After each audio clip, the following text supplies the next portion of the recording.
Olá, você está no programa Um Fato, Duas Visões. Um programa que é produzido pela Faculdade de Ciências Humanas e da Saúde e pela Faculdade de Educação. Como sempre, junto comigo, a professora Neide Lopes, da Faculdade de Educação. Olá, Neide. Olá! Um ótimo programa para nós, né, Márcia? Com a sua convidada tão especial. Estou curiosa. É uma convidada. Hoje nós combinamos, estamos todas de vermelho. Vamos lá? Nós vamos entrevistar a professora adjunta da Faculdade de Ciências Humanas e da Saúde, que é fisioterapeuta. E chama-se Patrícia Júnior. Tudo bom, Patrícia? Tudo bem, muito obrigada pelo convite. Patrícia, algumas profissões na pandemia têm se mostrado bastante necessárias e têm sido bastante valorizadas. Uma delas é a fisioterapia. Como anda o trabalho dos fisioterapeutas na pandemia?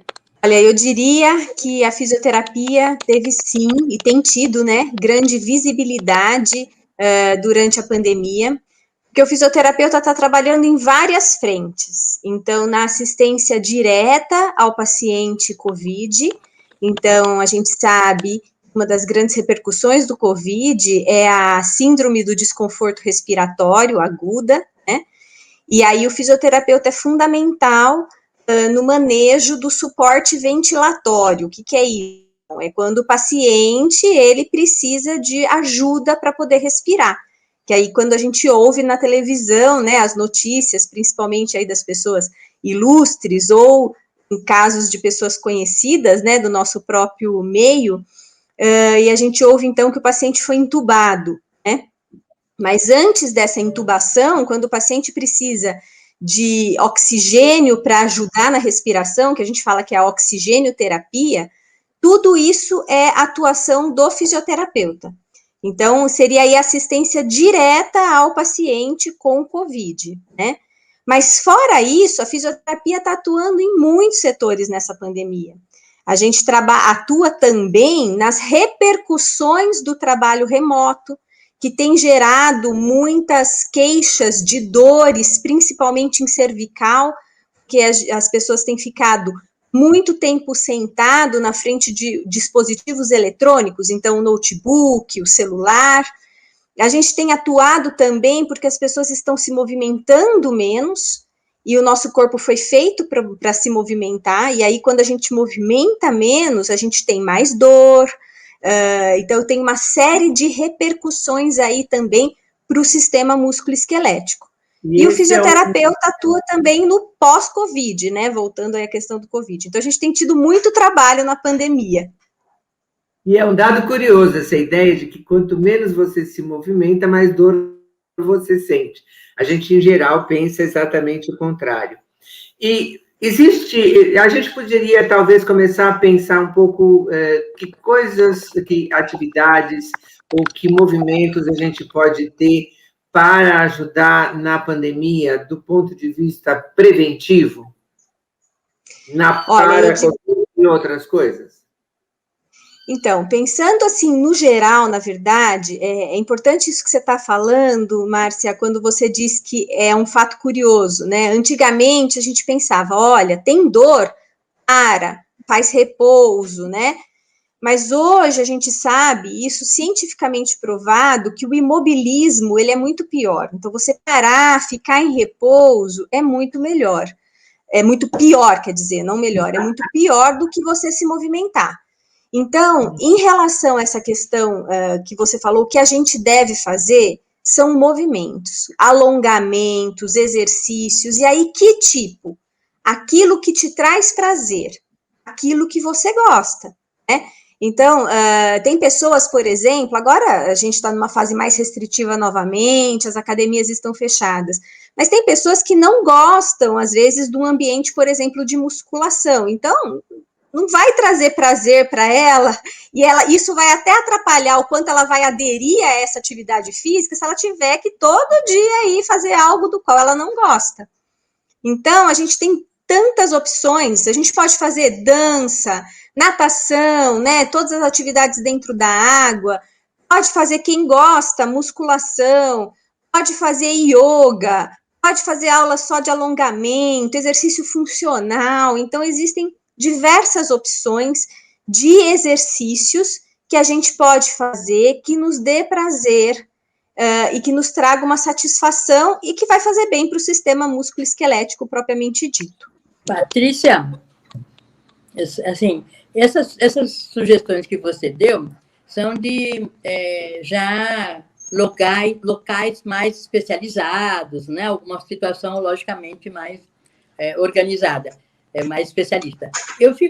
A minha dúvida com você é o seguinte, a gente pode, na escola, por exemplo, em alguns locais, a aula é de 4 horas, de 3 horas, mesmo agora com esse ensino remoto de orientação aos pais, né? Sugerir quanto tempo a criança ou o professor deve ficar parado e depois sugerir uma atividade motora ou de movimento. Você acha isso interessante ou não? Queria saber a sua opinião. Sim, eu acho fundamental.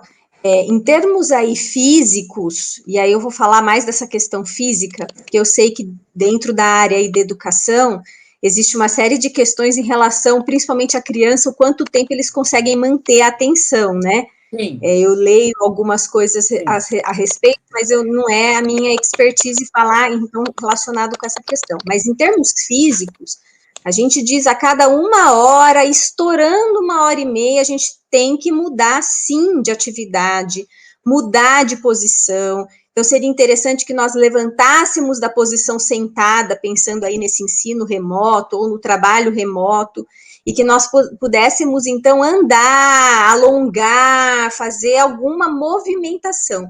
Só o fato da gente trocar de postura já é um benefício muito grande. Então, trocar de postura em que sentido? Sair do sentado, ficar em pé, andar um pouco, vai ao banheiro, bebe uma água, e aí volta de novo para essa atividade aí do ensino. Então, a gente teria que organizar esse ensino com essas pausas para a gente trocar. No ensino superior, certo, que a gente vê aqui com os alunos, eu falo sempre assim para eles, ó, eu estou dando um intervalo de 10 minutos, mas levanta, sai da onde vocês estão, anda pela casa, vai buscar uma água, vai ao banheiro, porque às vezes continuam na mesma posição, navegando no celular, respondendo alguma coisa, e não aproveita o intervalo para movimentar. E isso ajuda até depois voltar numa outra condição de atenção, né, para continuar aí o ensino, por exemplo. Patrícia, eu não uso a palavra intervalo, não sei se está correto. Eu não uso intervalo, eu falo, é o momento do movimento corporal. Se nós estamos trabalhando, agora todo mundo levanta a mão, se movimenta, mexe o braço. Então, eu brinco, porque senão, a palavra intervalo, às vezes, os meus alunos, eles pensam que eles vão fazer outras coisas, sabe assim? Não é para movimentação. Então, eu acho isso, que eu acho que a escola deveria falar para os pais isso também, porque as crianças sofrem muito hoje com essa rigidez de lição em casa, e a lição em casa sem movimento, né? Existe algum movimento que você sugira que seja essencial para a criança ou para o adulto que a gente faça? Acho que tanto para a criança quanto o adulto é o alongamento, gente. Então, sabe o espreguiçar? A gente tem algumas regras na fisioterapia para o alongamento, né? Então, o alongamento... sim! Então, se a gente pensar nessa questão aí do que a gente está vivendo, um simples espreguiçar, porque quando a gente fala em alongamento, para a fisioterapia, o alongamento é você afastar a origem e inserção do músculo, então você tem que esticar mesmo aquela estrutura, e você tem que segurar essa posição por 30 segundos no mínimo a 1 minuto. Quando a gente pensa em reabilitação, a gente fala que a gente tem que manter a posição de alongamento por 1 minuto. Mas pensando nessa questão mais preventiva, da movimentação associado ao ensino ou ao trabalho remoto em que nós vivemos atualmente, é principalmente espreguiçar, sabe? Isso mesmo, sabe? Esticar, crescer, jogar o braço para trás, puxar... Só isso, sem a gente manter mesmo o tempo, eu costumo dizer que já muda muito. É quase aprender com gato e bebê. né? O bebê, quando ele acorda, ele fica, né? Ele vai, aí ele vai. E o gato é um bicho que mostra muito isso. Ele está lá parado, quando ele vai começar a andar, ele põe as patas para frente, depois põe as patas para trás. Então, é um pouco resgatar algo que é bem instintivo na gente, que a gente vai perdendo.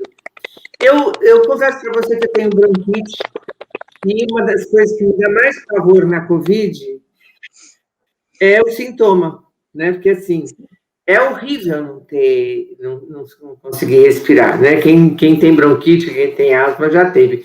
Existe algum exercício que possa auxiliar, que na eventualidade da gente ter essa doença, a gente possa estar um pouco melhor? Acho assim, né? Eu também tenho asma, viu, Márcia? Então eu sei o quanto é isso. Eu fico pensando, né? Quando a gente vê o cenário que a gente está sem leito e tudo mais, eu fico imaginando como deve ser tensa e difícil essa situação, porque a dispneia, que é a falta de ar, é algo que nos dá, assim, é uma sensação angustiante, é uma coisa inimaginável, porque a gente que tem bronquite e asma, às vezes tem episódios assim. É lógico que se a gente pensar na dispneia dentro de uma positividade de ter o Covid, eu acho que tem que procurar assistência médica especializada, tem que procurar hospital, porque a gente sabe que a falta de ar, estando com o Covid positivo, é um prognóstico ruim, né? Não é um prognóstico ruim, é um sinal de alerta de que a doença pode evoluir para a forma grave, então eu acho que tem que ir para o hospital mesmo, e ser monitorado em termos de oxigênio, de saturação de oxigênio, que a gente ouve falar muito hoje em dia, né? Porque um dos problemas do Covid é a hipoxemia, ou seja, é a diminuição de oxigênio na corrente sanguínea, que isso é muito danoso, e às vezes demora o paciente ter o sintoma. Tem casos em que ele está tendo essa queda da saturação e ele não tem a falta de ar, né? Mas a falta de ar, então, é algo que tem que ir para o hospital. Agora, para nós que temos asma e bronquite, e a gente está nessa situação de pandemia, é muito ruim, porque às vezes a gente tem um desconforto respiratório leve e a gente já fica pensando, ai meu Deus, será que eu tô com a doença ou não, né? Porque tem muitos sintomas gripais, as pessoas podem vir a ter gripe sem necessariamente ser Covid, né? Então, eu acho que é primeiro ter muita consciência dos contatos, os contatos que você teve ou deixou de ter com as pessoas, buscar saber se você teve contato com alguém que positivou, então isso é um sinal de alerta para como a gente agir. Agora, em termos de respiração, de exercício, quando a gente tem essas crises respiratórias, a tendência que a gente tem é sempre de puxar o ar, a gente quer ar, então a gente inspira e sem expirar, sem soltar o ar. Então, nesse momento, é importante que a gente solte bem o ar, porque quando a gente solta todo o ar, fica mais fácil da gente puxar o ar novamente. Então, essa respiração mais lenta, então, inspira e depois solta o ar profundamente, isso nos ajuda a diminuir também aquela sensação da falta de ar, isso também nos tranquiliza, e isso ajuda alguns princípios que a gente fala, que é da questão elástica do pulmão, né? Então, quanto mais cheio ele está, mais difícil ainda para ele encher. Então, ele precisa soltar o ar para esvaziar, para poder encher. Agora, mesmo na bronquite, na asma, sempre tem que ter um acompanhamento médico, né? Porque elas podem também evoluir para um sintoma muito grave de falta de ar, que aí precisa mesmo de oxigênio e de procedimentos mais específicos. E como é importante você baixar a ansiedade nessas situações, né? Eu lembro de um episódio tolo, uma amiga da Marina, pequenininha ainda, elas tinham 10 anos, e a menina acordou de noite com falta de ar, longe de casa, e sem a maldita bombinha. E aí eu virei a casa, não achava nada que pudesse me ajudar. Aí eu pedi para ela ficar fazendo exercício, levantar a mão e jogar a cabeça para baixo, para ajudar a sair, e achei um gelol. Eu falei, a tia tem um remédio ótimo. Fervi a água, enchi de gelol, mandei ela e fiz cabaninha. E aí ela, baixando a ansiedade, também melhorou. Tanto que a mãe depois me ligou para saber qual era o remédio maravilhoso que deu certo para a filha dela. Eu falei, olha, deu certo por acaso. O que deu certo foi que ela estava com medo de estar longe de casa sozinha, né? O quanto isso é importante. E essa ansiedade piora mais, né? Porque aí a pessoa vai ficando ansiosa e aí aquela sensação da falta de ar vai aumentando ainda mais. Então, é importantíssimo isso que você falou, Márcia. A gente sempre associa a fisioterapia a toque, a presença, a movimento do fisioterapeuta no corpo da gente. Você está fazendo atendimento à distância? Como é isso? Dá certo? Não dá certo? Então, pessoalmente, eu não tenho feito atendimento à distância, mas é porque eu trabalho com RPG, com pompagem, liberação miofascial, algumas técnicas que a gente fala que estão relacionadas à terapia manual. Então, é muito difícil eu fazer esse atendimento à distância. De fato, eu preciso ir ao consultório toda paramentada, né, com máscara, enfim, seguindo todos os protocolos aí sanitários, e eu acabo tendo que ir. Mas eu fiz, ao longo desta pandemia, muita orientação à distância. Porque existem muitos pacientes que têm receio de sair, que estão associados a grupo de risco, e estão tendo dor. Então, eu acho que é algo possível, sim. Dependendo do caso, é fundamental que a gente faça esse atendimento à distância, essa orientação. Então, conversar com o paciente, orientar o uso de uma bolsa de água quente ou um gelo, dependendo do caso, orientar alguns exercícios, movimentos, com coisas que ele possa fazer dentro de casa, orientar a questão postural no uso dos dispositivos eletrônicos. Às vezes a pessoa não tem a percepção de que ela está fazendo algo que favorece o desencadeamento daquela dor dela. E nos nossos estágios no curso de fisioterapia, em alguns momentos, nós utilizamos sim a questão da telereabilitação, né, que tem sido chamada. Então, é lógico que, assim, existe limite deste tipo de atendimento para o trabalho do fisioterapeuta, né? Tem coisas que não tem jeito, a gente precisa pôr a mão, a gente precisa fazer os recursos da fisioterapia, né? Então, a gente tem inúmeros aparelhos, equipamentos como ultrassom, o TNS, que é o famoso choquinho, o laser, o ondas curtas, que precisa mesmo daquela atuação presencial, né? Mas a gente consegue sim, muitos casos, aliviar, ajudar com a questão do teleatendimento e contribuir aí também para que as pessoas movimentem-se, não fiquem tão paradas dentro do ambiente domiciliar, né? Eu tive relatos de pacientes que estão fazendo caminhadas dentro de casa. Então, eles caminham 1 hora dentro de casa, mesmo casas que não são grandes, mas eles conseguem caminhar, e o quão isso tem feito bem para eles, não só fisicamente, mas até para a questão da tensão emocional, do estresse que a gente tem vivido. Então, às vezes eu falo para eles, olha, coloque uma música que você goste, ou então ouça uma palestra, algo que te dê prazer, que você goste, e faça essa caminhada. Tem alguns pacientes que têm feito essas caminhadas até com audiobooks, colocam fone de ouvido e vão fazendo a caminhada dentro da casa, ouvindo audiobooks. Então, eu acho que isso ajuda muito. Eu quero só reforçar isso que você está falando, Patrícia, porque eu acho que as pessoas, principalmente os idosos, estão com muito medo de sair, né? As pessoas que têm comorbidades estão assustadas com a pandemia. Mas essa sugestão sua é possível qualquer pessoa fazer. E aí, entre aspas, não há desculpa para ficar parada, né? Com essa estagnação. Então, acho que andar, fazer caminhadas, eu acho que é uma ideia excelente para em todas as idades, inclusive os idosos. Eu, pessoalmente, tenho mãe de 97 anos, que é uma bênção, né? E usa bengala. E a gente até estimula, mesmo com bengala, vai andando. O que não pode é ficar parada, né? Sentada, porque aquela ideia antiga fica o tempo todo, cuidado com a pandemia, cuidado para cair, cuidado. Então, a gente tem que falar a segurança, né? Nossa, você usa a bengala com segurança, você está aqui com segurança, vai tomar banho com segurança, enfim. Mas eu acho uma boa lembrança para as pessoas que o andar, de forma simples, não precisa correr, fazer uma caminhada simples, ajuda no movimento. E está na possibilidade de todo mundo, né, Patrícia?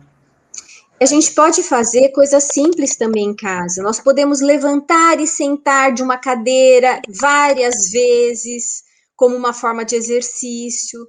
Nós podemos apoiar em uma cadeira ou em algum móvel que esteja seguro e levantar o calcanhar, abaixar o calcanhar. Isso é tão importante, né? Esse movimento a gente fala de tornozelo, ele é muito importante para ativar essa circulação aí de membro inferior, porque a panturrilha é considerado o nosso segundo coração, é a bomba muscular extremamente importante para esse retorno venoso, para o retorno do sangue. Então, são exercícios simples que a gente pode fazer em casa, mas fazer como um exercício, né? Então, vai caminhar, começa a caminhar 20 minutos, mas tem que andar 20 minutos direto, né? Depois vai aumentando, né? 30 minutos. É lógico que fazer essa caminhada dentro do ambiente da casa, às vezes pode parecer algo maçante, né? Que é o mesmo ambiente, é lógico que é muito mais gostoso fazer ao ar livre, mas se existe uma condição em que não dá para fazer, seja por conta do receio ou por conta das questões de restrição, associa com uma música, associa com uma palestra, associa com algo que dá prazer, que lhe dê mais prazer. Eu associo quando meus netos vinham com ordem na casa. Uma variável, que é o tempo. Você acha que qual é o tempo mínimo dessa tarde? Você colocou o tempo. Porque às vezes a pessoa levanta e senta, já fiz meu exercício. Você colocou a variável tempo, uns 20 minutos. Como você vê isso? Isso. Então, para exercícios do tipo levantar e sentar, a gente fala umas 10 repetições, 20 repetições. Agora, para exercícios como caminhada, eu acho que varia muito, né? A gente sabe que para ser fisicamente ativo, a gente precisa fazer 150 minutos de exercício por dia, né? Então, seria 30 minutos 5 vezes na semana. Mas é lógico, por exemplo, no caso da sua mãe, que tem 97 anos, começa com 10 minutos, 20 minutos, mas de caminhada ininterrupta, né? Sem parar. E depois, à medida do que ela vai vendo como ela vai se sentindo, vai aumentando aí, tentando esse alvo de, no mínimo, 30 minutos. E se conseguir fazer mais, melhor.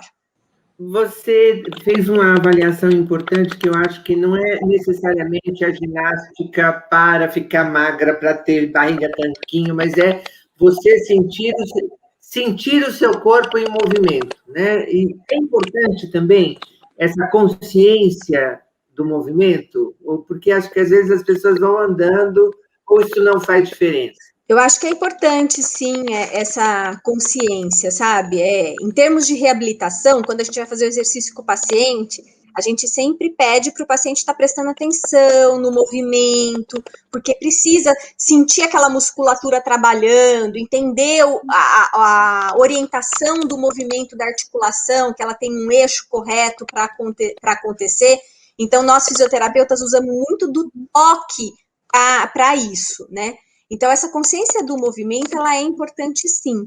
Mas nessa questão específica que a gente está, da pandemia, para ter uma melhor adesão ao movimento e à atividade, essa caminhada, por exemplo, dentro de casa, o que eu vejo na minha prática é que as pessoas têm aderido melhor quando elas associam com alguma outra coisa. Porque é diferente de você caminhar ao ar livre, né? Você presta atenção no movimento no ar livre e, ao mesmo tempo, você tem aquela sensação de estar num espaço livre, aberto, dependendo do lugar, às vezes até um parque com bastante árvores, enfim. Agora, dentro da casa, onde a pessoa já está, né? Ela está dia após dia naquele mesmo ambiente. Então, o que eu percebi é que eu consegui com que os meus pacientes aderissem mais a essa movimentação quando eles associavam com alguma outra questão. E aí, às vezes, perde um pouco essa percepção aí do movimento em si, né, de conscientizar de que você está se movimentando. Aí eu acho que tem que ser uma balança nesse momento que a gente está vivendo, sabe? Nem tudo vai ser como a gente preconiza, como ideal. Exatamente. Patrícia, a gente está terminando. Tem alguma coisa que você queira falar rapidinho, assim, que eu não tenha perguntado, a Neide não tenha perguntado? Olha, eu acho que seria mais até uma mensagem final. Eu percebo quantas pessoas estão tensas, tá todo mundo assim, porque a gente vive momentos de muita incerteza. Então, a gente está cansado de ficar em casa e, ao mesmo tempo, a gente precisa ficar em casa. Quando a gente sai, a gente tem uma série de protocolos que a gente tem que seguir, e eu acho que a gente também está cansado de seguir esses protocolos de segurança, embora eles sejam fundamentais. Então, a minha mensagem fica: continuem usando os protocolos de segurança. Então, quando sai, use máscara, higienize a mão, tudo isso vai passar. Mas a gente precisa poder cuidar de nós mesmos, nos movimentarmos. O movimento, o alongamento, a caminhada, mesmo que seja dentro de casa, e se possível com segurança ao ar livre, isso traz um prazer, isso libera substâncias dentro do nosso organismo que nos trazem prazer, bem-estar, diminui a tensão e por vezes nos dá até suporte para a gente continuar mais um pouco vivendo essa situação em que estamos vivendo e com a esperança de que vai passar. Uma hora vai passar. Muito obrigada, Patrícia. Muito obrigada pela sua disponibilidade nesse tempo pandêmico que a gente tem sido tão exigida. Obrigada, Neide. Obrigada a vocês. E aguardamos vocês no nosso próximo programa.